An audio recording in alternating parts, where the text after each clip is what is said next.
Assalamualaikum warahmatullahi wabarakatuh. Selamat pagi anak-anak semuanya. Sebelum kita memulai pelajaran pada hari ini, alangkah baiknya jika kita berdoa terlebih dahulu. Berdoa menurut kepercayaan masing-masing dimulai. Selesai. Nah, hari ini apakah ada yang tidak masuk? Masuk semua ya. Nah, hari ini kita akan belajar mengenai mobilitas sosial. Nah, sebelum masuk ke materi tentang mobilitas sosial, Ibu ingin bertanya mengenai materi sebelumnya, yaitu stratifikasi sosial. Apakah ada yang masih ingat apa itu stratifikasi sosial? Nah, jadi stratifikasi sosial merupakan struktur sosial secara vertikal yang membagi masyarakat berdasarkan lapisan-lapisan. Itu lapisan atas, lapisan menengah, dan lapisan bawah. Stratifikasi sosial itu biasanya dipengaruhi oleh kekayaan, kekuasaan, kehormatan, dan juga pendidikan. Sedangkan mobilitas sosial itu tidak jauh-jauh dari stratifikasi sosial. Sebelum masuk ke materi, Ibu ingin memberikan sebuah contoh dari mobilitas sosial. Sejak masa taman kanak-kanak hingga saat ini, SMA, kita mengalami perpindahan. Setelah tamat SD, kita melanjutkan ke jenjang SMP. Kemudian setelah lulus, dilanjutkan ke jenjang SMA. Kita mengenyam pendidikan dari TK, SD, SMP, dan SMA. Itu pun merupakan sebuah contoh dari adanya mobilitas sosial vertikal ke atas. Berikutnya, Ibu akan menyampaikan mengenai pengertian mobilitas sosial. Sembari mendengarkan Ibu berbicara, kalian bisa melihat PowerPoint yang Ibu tampilkan. Nah, pengertian yang pertama yaitu menurut Horton dan Hunt, mereka menjelaskan bahwa mobilitas sosial sebagai suatu gerak perpindahan dari suatu kelas ke kelas yang lainnya. Sedangkan menurut William Kornblum menjelaskan bahwa mobilitas sosial berarti pergerakan individu, keluarga atau kelompok sosial, termasuk kelompok pekerjaan, dari satu strata ke strata yang lain, baik yang sifatnya spontanitas atau sifatnya terencana. Mobilitas sosial itu dapat berupa peningkatan atau penurunan dari segi status dan peranan seseorang atau sekelompok orang yang biasanya dilihat dari segi penghasilan yang diperolehnya. Itu tadi beberapa pengertian mobilitas sosial dari beberapa tokoh. Sekarang Ibu ingin meminta kalian mencari apa saja faktor pendorong dari mobilitas sosial secara individu ya. Dimulai dari sekarang. Bagaimana? Apakah ada yang sudah selesai? Ingin menyampaikan pendapatnya? Ya, silakan Yofi. Ya, menambahkan dari apa yang sudah dikatakan Yofi ya, mengenai faktor pendorong mobilitas sosial. Nah, jadi faktor mobilitas sosial itu ada 7. Yang pertama adalah faktor struktural. Nah, faktor struktural ini terbagi menjadi 3. Yang pertama adalah struktur pekerjaan. Jadi setiap masyarakat terdapat beberapa kedudukan tinggi dan rendah yang harus diisi oleh anggota masyarakat yang bersangkutan. Biasanya ini terkait dengan kegiatan perekonomian masyarakat tersebut. Kemudian yang kedua, perbedaan fertilitas. Setiap masyarakat memiliki tingkat fertilitas atau tingkat kelahiran yang berbeda-beda. Tingkat fertilitas ini akan berhubungan erat dengan jumlah jenis pekerjaan yang mempunyai kedudukan tinggi dan rendah. Kemudian yang ketiga, transisi perekonomian. Suatu negara mungkin saja menerapkan sistem ekonomi ganda. Hal ini tentu akan berdampak pada jumlah pekerjaan, baik yang berstatus tinggi maupun yang rendah. Kemudian faktor pendorong mobilitas sosial yang kedua, yaitu faktor individu. Yang menjadi cakupan dari faktor individu itu ada 3. Yang pertama, perbedaan kemampuan. Yang kedua, orientasi sikap terhadap mobilitas. Dan yang ketiga adalah faktor kemujuran. Kemudian faktor mobilitas sosial yang ketiga, yaitu faktor status sosial. Setiap manusia dilahirkan dalam status sosial yang dimiliki oleh orang tuanya.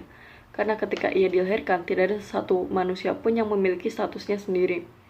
Apabila ia tidak puas dengan kedudukan yang diwariskan orang tuanya, ia dapat mencari sendiri lapisan sosial yang lebih tinggi dengan melihat kemampuan dan jalan yang ditempuh. Dan hal ini hanya terjadi dalam masyarakat yang memiliki struktur sosial yang luas. Kemudian faktor pendorong mobilitas sosial yang keempat, yaitu faktor keadaan ekonomi. Keadaan ekonomi dapat mendorong terjadinya mobilitas sosial orang yang hidup dalam keadaan ekonomi yang serba kekurangan. Kemudian, mereka yang tidak mau menerima keadaan ini berpindah tempat tinggal ke daerah lain atau ke kota besar. Kemudian, faktor pendorong mobilitas yang kelima, yaitu faktor situasi politik. Situasi politik dapat menyebabkan terjadinya mobilitas suatu masyarakat dalam sebuah negara. Keadaan negara yang tidak menentu akan mempengaruhi situasi keamanan yang lebih mengakibatkan terjadinya mobilitas manusia ke daerah yang lebih aman. Kemudian faktor pendorong mobilitas sosial yang keenam, yaitu faktor kependudukan atau demografi. Faktor kependudukan biasanya menyebabkan mobilitas dalam arti geografik. Pertambahan jumlah penduduk yang pesat mengakibatkan sempitnya tempat pemukiman dan kemiskinan semakin merajalela. Keadaan demikian mendorong sebagian warga masyarakat mencari tempat kediaman yang lain. Kemudian faktor pendorong terakhir, yaitu faktor keinginan melihat daerah lain. Adanya keinginan melihat daerah lain mendorong masyarakat untuk melangsungkan mobilitas geografik dari satu tempat ke tempat yang lain. Itu tadi adalah rangkuman dari faktor pendorong mobilitas sosial. Terima kasih untuk Yafi sudah mau menyampaikan pendapatnya. Berikutnya, Ibu akan menyampaikan mengenai bentuk-bentuk dari mobilitas sosial. Nah, dari bentuk-bentuk mobilitas sosial ini, kalian bisa menyimak video script yang Ibu tampilkan. Bentuk-bentuk mobilitas sosial. Bentuk mobilitas sosial yang pertama adalah gerak mobilitas sosial horizontal. Gerak sosial horizontal yaitu peralihan individu atau objek-objek sosial lainnya dalam posisi yang sederajat. Misalnya, seseorang yang pada mulanya berkewarganegaraan Amerika, kemudian karena suatu hal ia pindah menjadi warga negara Jerman melalui proses naturalisasi. Mobilitas sosial vertikal dibedakan menjadi dua, yaitu gerak sosial turun dan gerak sosial naik. Contohnya, dari gerak sosial turun, seorang deputi bank negara kedapatan melakukan tindak korupsi, maka ia dipecat dari kedudukannya dan menjadi jatuh miskin. Contoh dari gerak sosial naik yaitu seorang karyawan karena prestasinya kemudian diangkat menjadi manajer di perusahaannya. Mobilitas sosial yang ketiga yaitu mobilitas sosial generasional yang dibedakan menjadi dua, yaitu antar generasi dan intragenerasi. Mobilitas sosial antar generasi contohnya yaitu generasi pertama ayah dan ibu pekerjaan petani tinggal di desa terpencil dan terisolir. Anak-anaknya generasi kedua bekerja sebagai pengusaha, agen, distributor, serta tinggal di perkotaan. Kemudian, mobilitas sosial intragenerasi. Jika seorang berusia 70 tahun, orang tersebut bisa saja mengalami perpindahan status, strata, posisi, dan juga jabatan. Inilah perhatian mobilitas satu generasi. Sampai di sini ada yang mau bertanya tentang mobilitas sosial, baik dari faktor pendorong dan juga bentuk-bentuknya? Belum ada? Ibu lanjutkan ya. Selanjutnya, Ibu akan menyampaikan mengenai saluran mobilitas sosial. Saluran mobilitas sosial yang pertama itu adalah angkatan bersenjata. Kenapa angkatan bersenjata? Melalui militer, seseorang akan memiliki peran yang begitu penting yang menjadi saluran mobilitas bagi anggota-anggota militernya. Contohnya dalam keadaan perang, setiap negara yang terlibat dalam peperangan ini memiliki kehendak untuk menjadi pemenang dalam pertempuran ini. Kemudian saluran yang kedua yaitu lembaga keagamaan. Secara normatif, terkadang agama menempatkan kedudukan umat manusia dalam kesetaraan, tetapi di sisi lain justru menjustifikasi sistem pelapisan sosial. Contohnya, yaitu gelar haji yang sering menjadi simbol status sosial seseorang yang telah melaksanakan ibadah haji. Kemudian saluran yang ketiga yaitu lembaga pendidikan. Lembaga pendidikan memiliki andil besar dalam mobilitas sosial, yaitu mengangkat harga diri, harkat, dan martabat suatu bangsa. Gelar-gelar akademik hingga saat ini masih menjadi kebanggaan anggota masyarakat. Hal ini menyebabkan peserta didik lebih mementingkan gelar-gelar akademik daripada kompetensi yang diperoleh melalui lembaga tersebut. Kemudian saluran yang keempat, melalui organisasi sosial dan politik.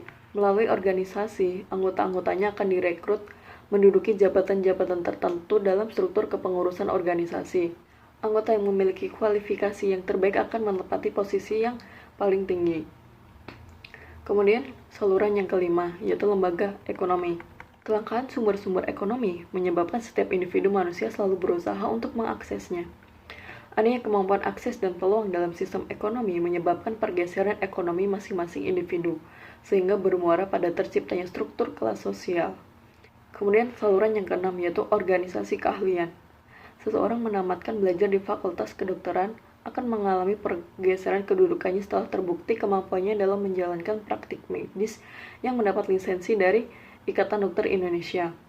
Yang terakhir yaitu saluran lainnya seperti pernikahan.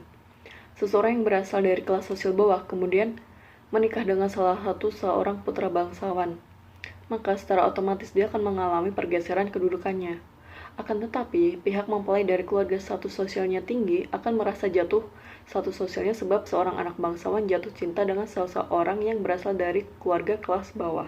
Nah, sampai di sini apakah ada yang mau bertanya atau ada yang belum jelas?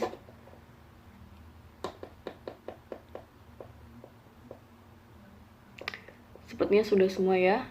Ibu anggap sudah paham semua ya. Kalau tidak ada yang bertanya, Ibu cukupkan sekian. Wassalamualaikum warahmatullahi wabarakatuh.